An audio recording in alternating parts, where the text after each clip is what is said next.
Hey guys, this is Megan. This is our December video number 1. Today we are talking about eating until you're no longer hungry.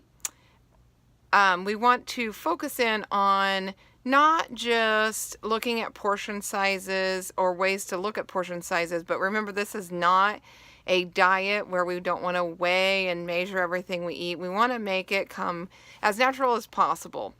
And so we want to be able to look at cues that tell you when to stop eating and avoid those measuring cups and scales that you may have used on previous other diets. So we talk not just about portion sizes, or it is primarily about portion sizes, excuse me, but we also want to talk not just about how much you eat, but also what you're eating, making sure that you're putting good foods into your system, such as the ones we've talked about earlier, making sure you're drinking plenty of water, offering those fruits and vegetables first, avoiding those processed foods, and introducing or including those wholesome foods, and then of course lean proteins mixed into that. So I want to look at not only what you're eating or portion sizes, but what you're eating as well. I want to think of a baby. When they are done eating, they will stop eating.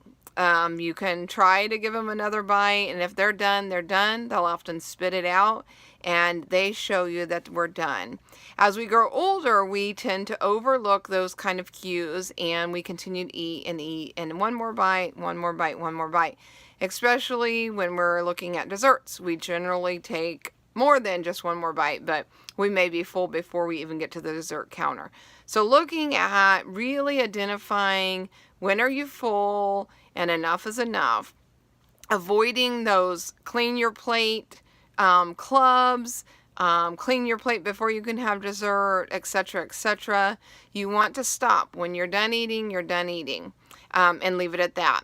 That would also help just keep your portion sizes in control. And if you start out with a decent portion and you finish it, then great. If you don't finish it, then maybe you got a little bit more than you thought you could handle.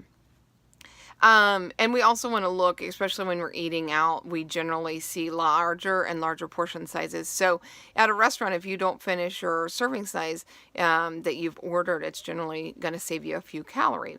So you want to look, and I'm going to read some questions to you, and just to get you thinking, if you have some issues that may prevent you from stopping when you're full. Do you feel like you eat normal portions but still can't lose weight? We want to answer often, sometimes, or never to these questions. And if you answer often or sometimes to any of these questions, they're habits that would fit in this category that we need to work on. So question number 1 is, do you feel normal? Do you eat normal and normal portion sizes and still can't lose weight? The second question, do you ever eat more than you intended and wonder why you have the lead-filled beach ball feeling? Do you yearn to fill up your plate and eat like you did as in your younger years? When preparing meals, do you nibble enough so that you're not really hungry by the time you sit down to your meal, but eat a full meal anyway? While doing dishes, are you inclined to pick at what's left in the serving dishes or from your child's plate if they haven't finished their meal? And the last question, do you find yourself reaching for food for reasons other than true physical hunger? Is food your answer when you're feeling angry, depressed, or bored? If you answered often or sometimes to any of those questions, then this is a very important step for you to work on this month, is really identifying when you're hungry and when you're full. So I want to look at some tips to helping overcome those tasks, and then we'll look at some alternatives if you're an emotional eater. So think about if you begin your meal with a large glass of water, or some restaurants will offer some broth soup, or you can certainly start with broth and start with that. Get your thirst, get your hydration under control, and just fill up a little bit on water with that as well. Instead of using a regular dinner plate, you can swap your salad plate for your dinner plate and your dinner plate for your salad plate. That'll help get your vegetables in, as well as cutting your portion sizes of the rest of your foods. You want to make conscious effort to eat slowly. Allow yourself, I always call it the 10-minute rule. If you have finished your plate, give your body 10 minutes before you go and get seconds. So wait 10 minutes after your plate is done. If you're still hungry, then maybe your body is truly hungry. If after 10 minutes your body will hopefully tell you that it's full and you really don't need any more. So go by the 10-minute rule. Give yourself at least 10 minutes after you've finished before you go get any seconds.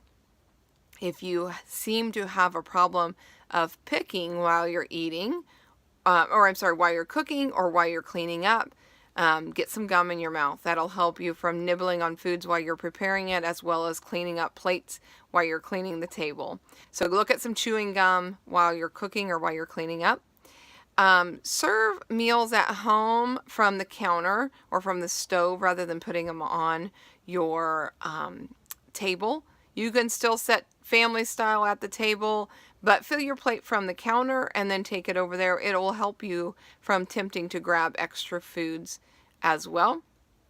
At restaurants, share your entree with another person, or get a large salad to start with, and then you can certainly take the rest of your meal home, or share it with a friend while you're eating. You want to quit the Clean Plate Club. If you are ever been a member of that, you can certainly write that off now.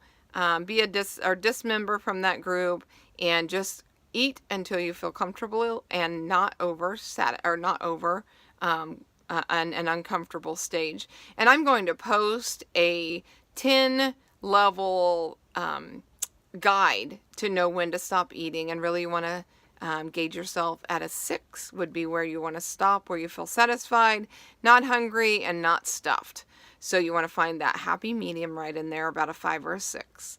And then learn the value of quality food, and rather than the quantity. So fill up on those good fruits and vegetables, those whole grains, those wholesome foods rather than those processed foods, and you will find yourself fuller just by eating those good whole foods rather than good quality foods rather than the quantity you may get in some processed foods.